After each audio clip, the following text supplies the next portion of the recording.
a mí me decían, no estudies psicología, la psicología te va a convertir y vas a tener puros maestros ateos. Los llevamos a un concepto de un Dios que conviene al sistema y a la religión. No debes estar triste, es como si te estuvieran diciendo, no sientas ganas de hacer pipí. Mi trauma me dice que las personas desean mi mal. Sí. La iglesia ignora que existe un sistema nervioso central que regula nuestras emociones y nuestro estado de ánimo y todo eso. Están ignorando la parte fisiológica de la vida emocional, que es sumamente importante.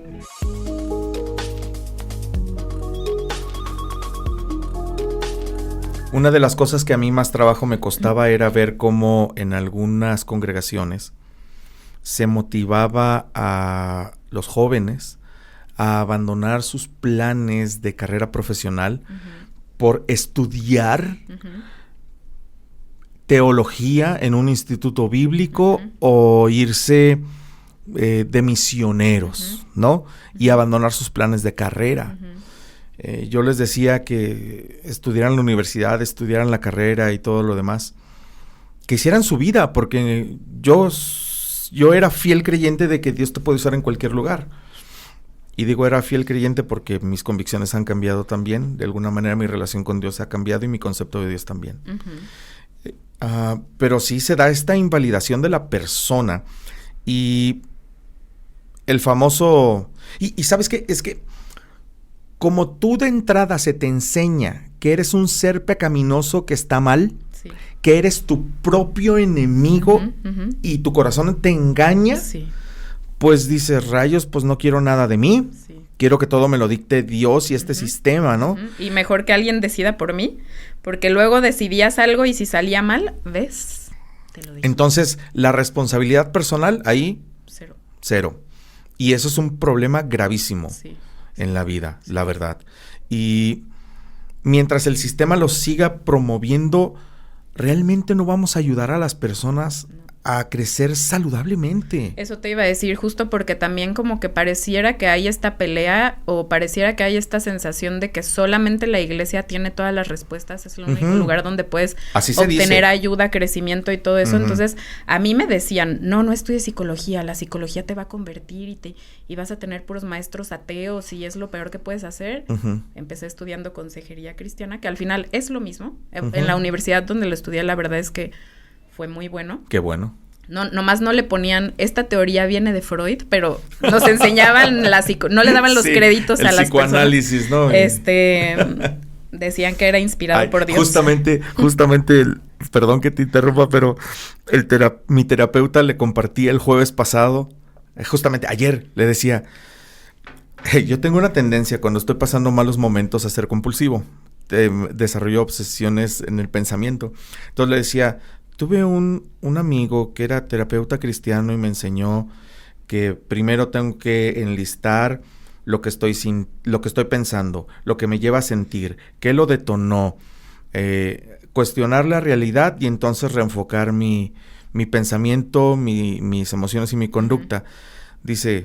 Me dijo, pues muy cristiano, pero eso es cognitivo-conductual. Claro. Le digo, no, sí, estoy de acuerdo. Le digo, lo que mencioné de que era cristiano era porque era en el ambiente, no porque creo que eso sea una... No, después de que yo entré a la universidad y decía, esto lo sacaron de este autor. Lo sacaron de este autor, pero nunca se le dio los créditos porque era como, no, esto es inspirado por Dios. Y bueno, esos ya son otros temas que también hay eso de que no aceptamos las teorías o las cosas que hayan sido creadas o encontradas o desarrolladas fuera de el mundo cristiano, ¿no? Y es todo, o sea... hay congregaciones que tuve una maestra cristiana que decía... medicina. Sí, no, claro, y homeopatía y todo es malo, ¿no? Tuve una maestra en algún momento de un curso que era una terapia como mente-cuerpo, utilizaba el cuerpo y los puntos de acupuntura y varias cosas. Ella era cristiana y decía, es que en el mundo cristiano nos perdemos de tantas herramientas para sanar porque le tenemos miedo y que ella lo dijo así, Dios va y se lo enseña a otras personas porque nosotros no queremos aprender otras cosas que no sea Biblia, o sea, nos hablan de... lo cual es como un pensamiento de la Edad Media, ¿no? Puntos de acupuntura y es como, no, eso no. Eso entonces, es el diablo. ¿qué hace Dios? Va y se lo enseña a los que están afuera del mundo cristiano, porque Sí, cierto. ¿Y qué pasa? Que hay mucha gente no capacitada dentro de la iglesia para ayudar a los demás. Y aquí sí quiero meter la parte de la psicología. ¿Por qué? Bien. Porque qué bueno que lo tratas, digo, sí. hay personas humanos en la iglesia. Son todos humanos en la iglesia, ¿no? Todo el tiempo va a haber personas. Sí, hay robots también. Hay robots y hay personas que se creen muy superiores moralmente, pero son humanos. Sí. Necesariamente los líderes de la iglesia o las personas en alguna posición dentro de la iglesia van a lidiar con los problemas emocionales de la gente, porque la gente los va a abordar para eso. Sí. Y hay una inhabilidad tan grande de decir, yo no sé ayudarte con esto, ve con un terapeuta. Y eso es súper riesgoso porque conozco personas muy cercanas a mí, digo, yo lo he vivido también y ahorita cuento mi experiencia, que han ido con un líder religioso, con un pastor a decirle, tengo pensamientos suicidas, necesito ayuda. ¿Cuál fue la respuesta para esa persona? Llámame a tal hora, voy a orar contigo y vamos a empezar a hacer un estudio bíblico todos los jueves. La persona le estaba diciendo, estoy así. Sí. No, creo que en ese momento no era de cortarse, pero era, estoy manejando y tengo la necesidad de estamparme en algún lado.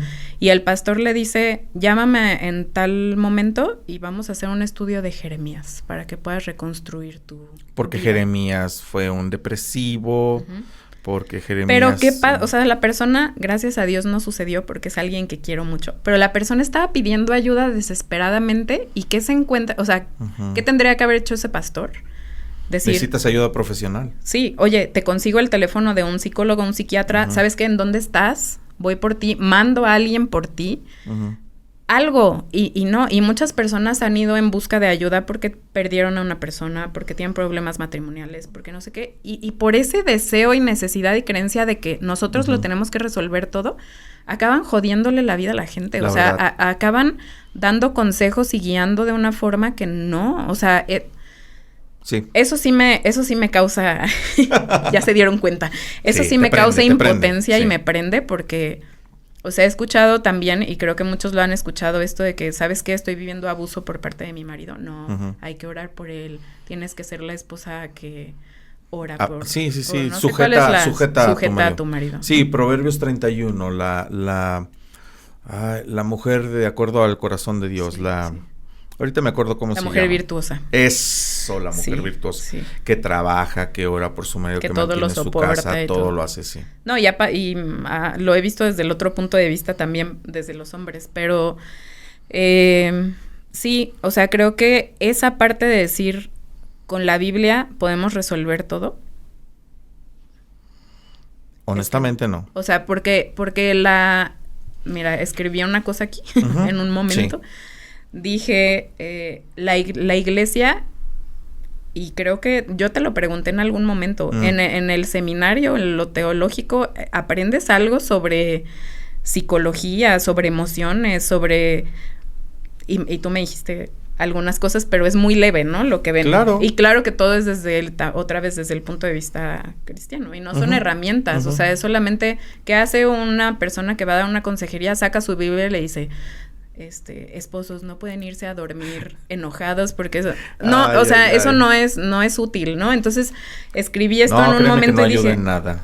La iglesia ignora que existe un sistema nervioso central que regula nuestras emociones y nuestro estado de ánimo y todo eso están ignorando la parte fisiológica de la vida emocional que es sumamente importante.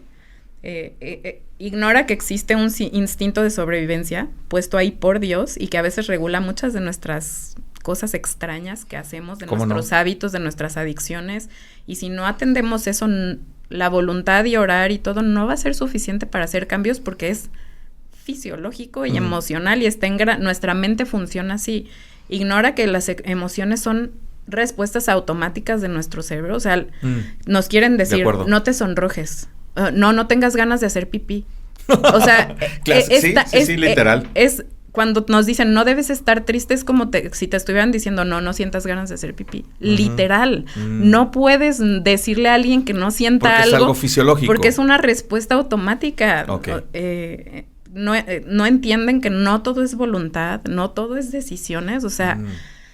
hay experiencias de vida, existe el trauma es fisiológico, entonces cuando se aborda todos los temas relacionales, emocionales y todo eso, solamente desde el punto de vista espiritual, se están perdiendo de un montón de cosas y ahí sí creo que estamos guiando a la gente hacia un abismo en vez de ayudarlos a salir de él. Creo que nos podríamos pasar horas hablando al respecto, pero ahorita que hablabas acerca de todo lo que, pues, cómo se ignoran, ¿no? Las emociones, el sistema nervioso, las respuestas fisiológicas, etcétera, etcétera, y todo el daño que se hace, pues, sin duda que una de las primeras consecuencias que se tiene, ya pensando en términos de espiritualidad, es que realmente no ayudamos a la gente a conocer a Dios o a acercarse verdaderamente a Él, sino que los llevamos a un concepto de un Dios que conviene al sistema y a la religión.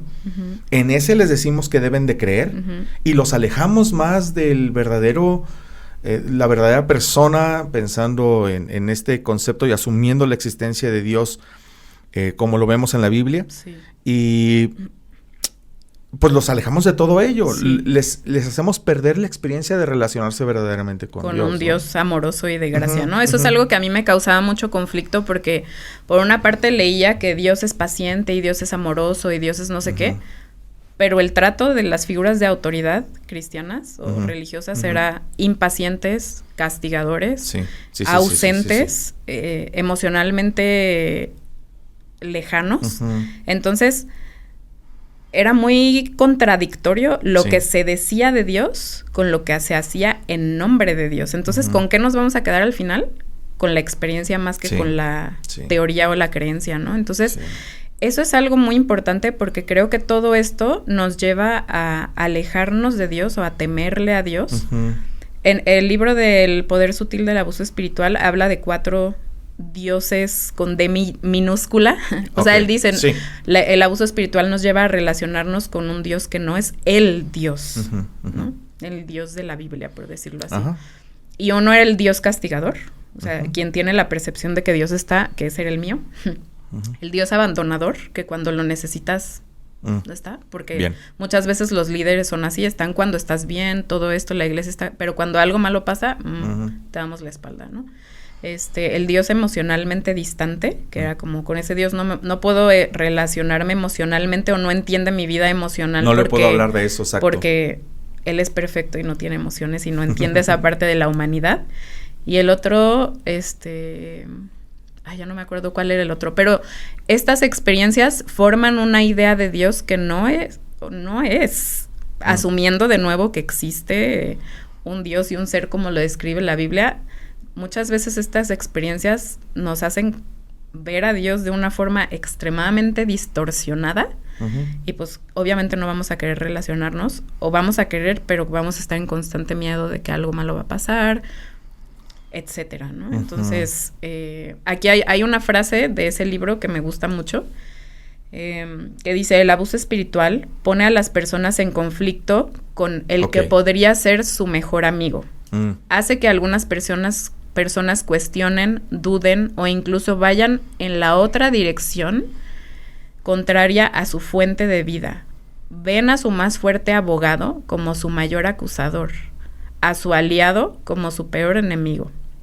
Para algunas personas el abuso espiritual puede tener consecuencias severas y eternas. Sí.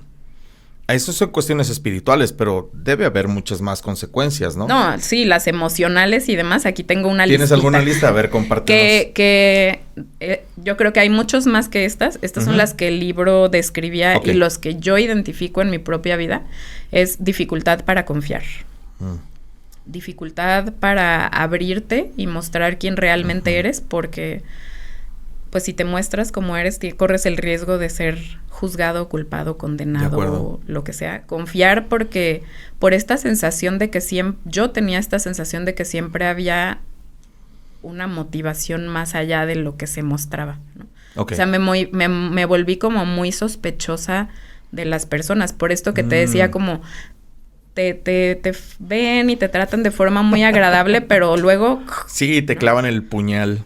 Entonces me volví como muy hermética en esa parte. Me cuesta, yo creo que ya lo he sanado bastante. Me costaba mucho trabajo confiar en las personas. Era muy como protectora de mí misma. Yo todavía, yo no me protejo. Tengo muchos defectos de límites, sobre todo.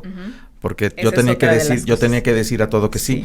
Pero a mí lo que me pasa es que cuando algo sucede, o sea, cuando hay algún conflicto, me vuelvo paranoico. O sea, todo el mundo está cazándome, todo el mundo está tratando de hacerme algo, ¿no? O veo cosas donde no las hay, creo problemas, porque justamente mi trauma me dice que las personas desean mi mal, ¿no? Sí, esa es una de las características, la dificultad de relacionarse con la autoridad, porque pues la autoridad de cierta forma es la que en estos sistemas te hizo daño. De acuerdo. Cuando te das cuenta. El constante temor y la ansiedad, porque hay esta constante sensación de que en algún momento voy a fallar y voy a recibir la ira divina. Problemas con los límites personales, o nos volvemos muy permisivos porque no se permite decir no, o a veces cuando reaccionamos más bien nos volvemos muy defensivos porque decir que sí un poquito, y eso me pasó a mí mucho tiempo, abrir un poquito de permiso era como se van a meter y me van a invadir, ¿no? Me van a invadir, me van a controlar, me van a otra vez quitar mi humanidad, entonces me volví como muy cerrada y protectora, y ya hemos aprendido que los límites sanos son este balance entre decir sí, decir no, abrirme y cerrarme cuando es necesario, ¿no? Entonces normalmente tendemos o a mucha permisividad o a como no a todo, y aunado a eso tenemos una dificultad para aceptar, para recibir, porque como nos enseñaron que todo lo que recibes bueno, no sé cómo ponerlo en palabras, todo lo que recibes está condicionado, o sea, más bien tienes que hacer algo para poder recibir. Para recibir la bendición de Dios, sea, ¿no? Tienes que hacer algo, tienes que cumplir algo. Depende de tu desempeño. Y entonces cuando en la vida te encuentras con personas que simplemente te quieren amar, te quieren bendecir, te quieren dar, te quieren... No lo mereces porque no has hecho algo. No, o sea, o viene la sospecha de qué quieren de mí, ¿no?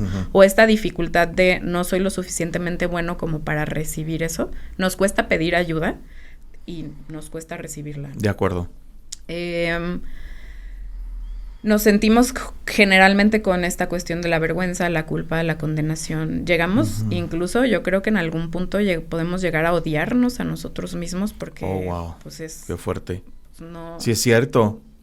O sea, nunca estamos a la medida, entonces... Es que somos nuestro propio enemigo, claro, acuérdate. Claro. Tenemos 3 enemigos. Sí. Y aquí estoy sacando mis conocimientos del sistema. El mundo, o sea, el sistema de valores del mundo, el diablo y nosotros, nuestro yo pecaminoso. Sí, es que todo se basa en esa idea como...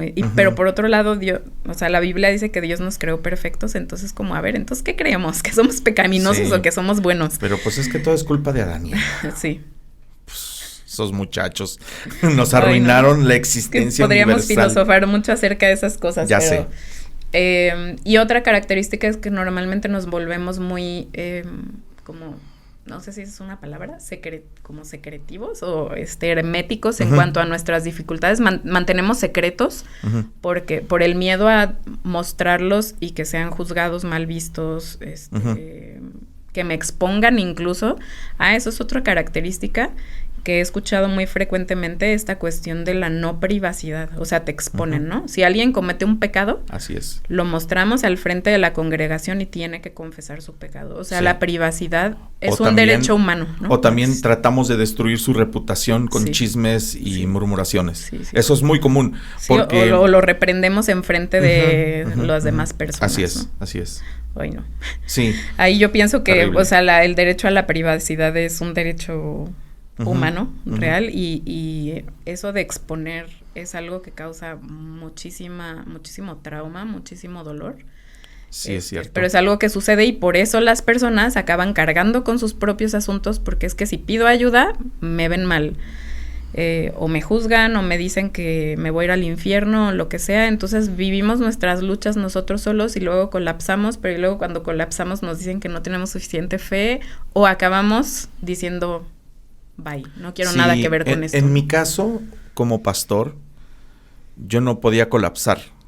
Estaba colapsado, ¿eh? Ajá. O sea, no quiero decir que tenías una fuerza sobrenatural. No, yo vivía colapsado varios años porque no supe manejar las cosas y honestamente, o sea, yo soy sincero, pero no podía colapsar públicamente porque perdía todo. O sea, yo entregué mi vida completa, renuncié a mi trabajo, le di absolutamente todo mi tiempo, toda mi persona, todos mis bienes, puse mi estabilidad financiera en manos de un sistema, en manos de la iglesia, mi propósito de vida, mi futuro, todo. Si yo colapsaba, perdía todo eso. Y te digo algo, lo perdí al final de cuentas. Sí, claro. Pero voluntariamente, porque no pude más. Sí, totalmente. Sí, y nos vuelve, como dices, en algún momento colapsas, ¿no? Justo esta semana estaba platicando con alguien y le decía que en este mismo curso donde aprendí sobre el trauma espiritual y todo esto, hicimos un ejercicio en el que teníamos que hacer unos dibujos, era como arte terapia, y teníamos que hacer unos dibujos de cuál era nuestra esencia, como de nuestra personalidad y no sé qué, y yo ahí dibujé a una personita así como feliz, brincando en la cama, jalando a otros para jugar con ella, y luego nos decía, a partir de lo que viviste en tu infancia, dibuja algo de qué pasó con esa esencia, cómo la sepultaste, ¿no? Porque el trauma nos hace sepultar nuestra esencia, nuestra inocencia y todo. Y lo que yo dibujé fue como un archivero con un gran candado. Ok. Eso. Wow. O sea, esa es lo que yo la forma en que puedo decir qué pasó conmigo. Me guardé en un archivero, guardé mi inocencia, mi sensibilidad, mi creatividad, mi espontaneidad, mi humanidad, mi sensibilidad, mi todo, porque nada de eso era permitido. Sí. ¿No? Y ahora como adulta, después de que empecé a sanar todo eso, pues he ido abriendo y recuperando esas partes de mí, pero mucho tiempo me viví así, o encerrada. sea, teniendo que bloquear muchas partes naturales o incluso características positivas y de todo de mí porque no eran aceptadas, no era lo que Dios quería. Fíjate que yo no considero que me guardé, no sé qué me pasó, pero yo casi borré toda evidencia de mi paso y la borré para mí, porque yo sé que hay cosas que viven eternamente en el internet, pero si yo veo mis fotos, mi forma de vestir, mi sonrisa, si yo veo mis mensajes de WhatsApp, hace poco me encontré unos mensajes de WhatsApp que yo mandaba en los grupos o a las personas y me escucho en los mensajes que daba, honestamente yo digo, ¿quién es esa persona? Yo estaba como en un trance. Sí. Básicamente así lo digo. Estaba yo en trance. Es que eres un robot, esto de que te vuelves un robot, ¿no?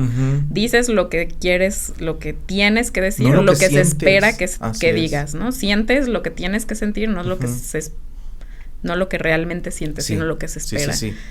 Piensas lo que se espera que pienses, todo. Entonces, pues poco a poco en todos estos años he ido recuperándome a mí misma, recuperando la conexión conmigo misma. Al final de ese ejercicio del dibujo y de los candaditos, teníamos que tomar nuestra foto nuestra imagen de la esencia y agregarle algo que integrara todo lo demás que habíamos vivido. Esas etapas, porque luego hicimos un dibujo de la adolescencia y así. Yo tomé esa imagen inicial de yo brincando en la cama y tenía como brazos largos jalando a otras personas a brincar conmigo y le agregué los candaditos abiertos, el mío abierto y los candaditos en los corazones de las otras personas y eso es muy representativo. ¿Por qué? Porque de ahí viene mucho de por qué hago lo que hago, ¿no? Porque yo sé lo que es vivir así. Tu y no estoy hablando actual, ¿no? No, sí, mi vocación. Y yo sé lo que es que vivir. Estamos haciendo. Sí, yo sé lo que es vivir con ese candadito, yo sé lo que es vivir sintiendo que no puedes ser tú mismo, sé lo que es vivir sintiendo que no debes hacer esto, que no debes hacer aquello, que nunca es suficiente, que todo lo que haces está mal, que no puede ser usado para beneficio de otros porque eres pecaminoso. Sí, o sea, sé lo que es estar en ese candadito guardado, ¿no? Y no poder compartirlo con nadie. Entonces, por eso me presto a mí para escuchar y permitir que las personas abran esos candaditos y se sientan seguras, que encuentren un lugar en donde pueden ser escuchados sin juicio. Nada de lo que las personas me puedan contar ni me asusta, ni me sorprende, ni nada, porque he escuchado de todo. Y he escuchado de todo de gente que está en la iglesia y la verdad es que la experiencia de las personas que están en la iglesia y que aparentan estar bien es la misma que la de cualquier otra persona. Eso. Entonces... Una vez que estás afuera lo ves claramente. Tiene mucho que... O sea, esta historia que he contado hoy y todo esto de los candaditos y todo tiene mucho que ver con lo que hay detrás de ser más humanos, lo que hay detrás de mi filosofía como psicóloga, como terapeuta y como persona. De acuerdo. Entonces, por eso también quise contarlo, porque es parte de este proyecto y me gustaría que este tema se pudiera hablar más, se pudiera normalizar. Si hay alguien pasando por esto, tal vez, como lo dije al principio, no tal vez en la misma medida como yo la viví, porque fue pues una condición de una iglesia muy particular. Así es, sí, casi sectario. Muy cerrada, sí, como una secta. Pero sí hay personas que se están sintiendo incómodas en su grupo religioso, si no han encontrado ayuda, si se sienten de alguna de estas formas que hemos descrito, es real lo que te está pasando. Así es. Es una experiencia real. La iglesia, el sistema... Si el sistema no puede te está hacerte daño, puede hacerte daño, y eso es una experiencia real. Así es. Y puedes pedir ayuda y puedes encontrar la ayuda que necesitas. No estoy diciendo que nadie tiene que salir o entrar o lo que sea en la iglesia. Simplemente no vamos a promover eso. Vamos a decir que esto es algo que sucede y si lo estás viviendo tienes derecho a hablarlo y tienes derecho a cuestionar lo que te está sucediendo y a buscar ayuda. Si no le estás encontrando ahí, hay mucha ayuda en otros lugares. Y tenemos que decir esto, no eres egoísta por buscar tu bienestar y tu salud. Y si el sistema cristiano, como sea que lo estés viviendo en tu experiencia, en la experiencia congregacional que tengas, no te está funcionando, es válido. Busca ayuda en otro lugar. Y si estás batallando con un hábito, con una relación, con lo que sea, no te falta fe, no es una consecuencia de que eres pecaminoso. No es porque algo está mal en ti. No, o sea... De esencia. Hay algo a lo mejor que no es sano, pero eso no... Pero todos tenemos esas conductas. Moralidad es moralidad y espiritualidad no tiene nada que ver con la moralidad. De acuerdo, así moralidad, ¿no? O sea, no vamos... Yo siempre digo eso, a ver, no vamos a ponerle bueno o malo. ¿Es sano para ti o no es sano para ti? ¿Te está haciendo bien o no te está haciendo bien? Y también dices adecuado o no adecuado, ¿no? Sí. Lo cual me parece muy saludable. Porque yo sí me quedé bien marcado con esa mentalidad blanco y negro, de bueno o malo. Sí, todavía me descubro diciendo eso. Y yo creo que voy a tardar un tiempo. Yo por mi parte lo que podría decir, Grecia, es que yo todavía conservo muchas relaciones, obviamente, de personas que están en el sistema o en el medio o en iglesias cristianas.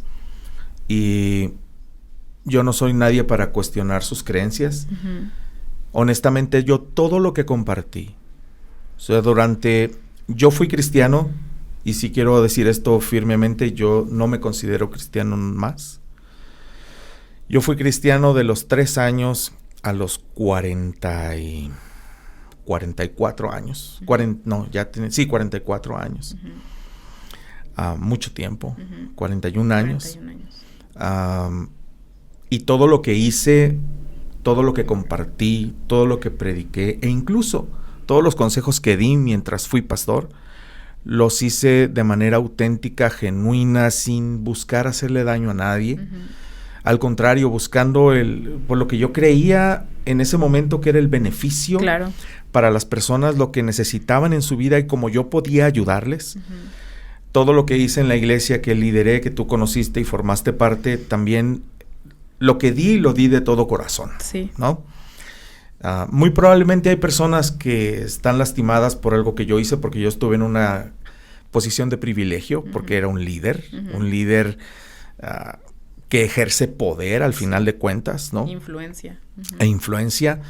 Muy probablemente cuando personas me vieron salir o me ven ahora, se pueden sentir un poco decepcionadas o contrariadas porque ahora estoy diciendo algo tal vez contrario, pero simplemente quiero decir que no podemos juzgar, como lo decíamos en unas historias hace poco, a nuestro yo del pasado con nuestro yo del presente. Hoy mi pensamiento es otro, he evolucionado, he crecido por necesidad para poder sanar. Todavía no me recupero. Hay muchas cosas que en el camino he perdido y no he podido recuperar.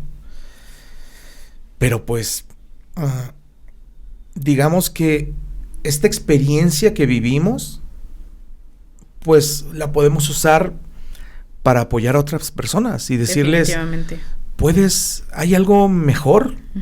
Si tú quieres seguir conservando tu fe cristiana, consérvala, pero antes que nada procura tu salud mental, emocional, espiritual, relacional, en todos los ámbitos de la vida. No eres egoísta por ello. Y en lo que yo no les voy a dar terapia, yo no soy terapeuta, hago mis contenidos de salud mental, pero también es de lo que aprendo. Si ustedes quieren ayuda en el ámbito financiero, con todo gusto, ahí sí soy especialista, pero si quieren ayuda en terapia para sanar, a quien deben de buscar es a ti. Si no quieren ir contigo por alguna cuestión, creo que tienes personas a quien tú puedes recomendar. Sí, totalmente. Sí, ¿no? Claro, no tengo que ser yo. Así es. Tengo una lista grande de terapeutas con los que de repente nos compartimos. De acuerdo. Contactos y todo. Entonces... Sí, de hecho, tú me recomendaste a mi primer terapeuta. Dejé de ir con él por cuestiones de la pandemia. Y después que quise retomar estaba súper ocupado porque creo que es un terapeuta muy bueno. Pero él me recomendó una persona que me ha ayudado bastante. Bastante. Él es ateo. Frecuentemente cuando le cuento mis experiencias en la iglesia nos reímos juntos. Pero no nos reímos juntos en un son burlón, sino al ver lo absurdo que eso suena cuando estás fuera del sistema, ¿no? Porque fuera del sistema ves y dices, qué caray, con que había vida, ¿no? Con que había otras soluciones, otras maneras de crecer en lo personal. Y no estoy siendo condenado por eso, no estoy lejos de Dios por eso, y mi vida está cambiando, está mejorando, ¿no? Sí. Y bueno, pues animarles a que si algo no hace sentido en sus mentes, pues que den el paso valiente, porque se enfrenta a mucha incertidumbre, ¿eh? Sí, y aquí quiero meter algo que también es aprovechando este tema, que es un tabú dentro de la iglesia. Otra vez estamos generalizando con base a lo que nosotros conocemos. Hay un tabú acerca de ir a terapia, porque se cree que todos los terapeutas son ateos, o que todos los terapeutas te van a decir que te salgas de la iglesia, o que te van a dar consejos de que te divorcies, o sea, a mí hay papás que me han buscado porque es que quiero que sea una terapeuta cristiana porque no quiero que le digan a mi hija que debe divorciarse, ¿no? No sé, o sea, hay como ese concepto de que un terapeuta te va a dar mal consejo. Te va como tendenciar a irte para otro lado, cuando en realidad, si tú has sentido eso de algún terapeuta, no es el terapeuta entonces, o sea, no debes estar ahí, porque ningún terapeuta debería meterse con tus creencias religiosas. No. Como te dijo, yo atiendo a todo tipo de personas con todo tipo de credos. Jamás es un tema que yo voy a tocar porque es sagrado para esa persona. Yo voy a lo tocar más importante, ¿no? La parte emocional, lo que estén viviendo, herramientas, lo que sea, pero que alguien debe creer o no creer o no hacer o no hacer, no nos corresponde, no me compete. Entonces, si hay alguien que está en la iglesia cristiana y ha tenido miedo de acercarse a un terapeuta no cristiano o quien sea, solo decirles, no tendría por qué un terapeuta darte indicaciones de que te salgas o no te salgas, o tomes una decisión o no tomes una decisión. Debería ser absolutamente neutral. Eso. Sí, de acuerdo. Fíjate que qué bueno que haces ese disclaimer, y yo hago también el de mi terapeuta, a pesar de que yo le he compartido mi experiencia en la iglesia y de que yo le he dicho expresamente, yo ya no formo parte de esto, jamás hemos hablado de eso. Claro. Es más, cuando le comparto algunos problemas relacionales que tengo, jamás habla de la otra persona. Me ayuda a gestionar mis emociones y mis pensamientos a mí. Sí, a mí sí llegan y me preguntan, de hecho, depende de qué tan rígido seas. Hay muchos terapeutas, o nuestros maestros nos decían, tú no debes decir como terapeuta a tus pacientes qué crees o qué tú no crees, porque eso puede afectar. Entonces, muchos llegan, a mí me buscan por estos antecedentes cristianos, ¿no? De acuerdo. Y llegan y lo primero que me preguntan es, ¿tú eres cristiana? Y yo les digo, independientemente de lo que crea o no crea, podemos trabajar con lo que tú crees. Lo que sí es que yo no te voy a predicar. Yo no voy a orar por ti. Ni voy a usar la Biblia. No voy a usar la Biblia. Esta es una sesión de terapia. Podemos usar tus creencias, sí podemos hablar de eso y todo, pero yo no estoy aquí para predicarte, ni enseñarte, ni exhortarte cuestiones de la Biblia. Para eso está... Para eso el domingo. El grupo religioso, ¿no? Entonces, ese sí es algo que está aparte de lo que... de cómo yo me conduzco en mis terapias. Qué bien. Muy bien. ¿Algo más que agregar, Grecia? Pues creo que habría mucho, pero me gustaría que empiece a fluir este tema y ver cuál es la retroalimentación de la gente. Estaba pensando tal vez en algún momento, si hay personas interesadas en hablar de este tema, poder hacer algún como grupo de terapia, grupo de discusión para compartir experiencias, pero ya veremos cómo va fluyendo. Sí, claro, definitivamente sin forzar nada, ¿verdad? Y bueno, pues creo que podemos concluir este episodio. En lo personal, liberador. Sí. De alguna manera era algo que yo quería hablar desde hace mucho, así como tú, desde otra perspectiva, por supuesto. Pero sí, me siento tranquilo, liberado de cierta manera. Y pues vamos a seguir construyendo esto. Tú tienes muchos temas más en mente. Este es un proyecto que nace en tu mente, en tu corazón. Yo siempre lo he dicho, yo estoy aquí para ayudar y para impulsar tu proyecto. Y pues porque soy terrible con los monólogos, además necesito hablar con alguien. Me has dicho todo el tiempo, y a mí me gusta platicar contigo, y creo que ha funcionado bien los contenidos. De repente por ahí sí hieren mi autoestima en los comentarios diciendo que yo solamente estorbo, pero yo vi a alguien diciendo eso. Pero dije, órale, pues sale. Pero ya no me compro eso. Vamos a seguir creando y a seguir impulsando este proyecto porque vale la pena, con el objetivo que has tenido siempre en mente, que las personas avancen y crezcan a ser más humanos, ¿verdad? Muy bien. Muy bien. Pues hasta aquí quedamos. Pueden dejar sus comentarios, sus dudas, sus preguntas, seguirnos en todas las redes sociales y quedar atentos a nuevos episodios de este podcast. Y bueno, pues nos encontramos en otra ocasión con otro tema, Grecia. Muchas gracias. Hasta luego.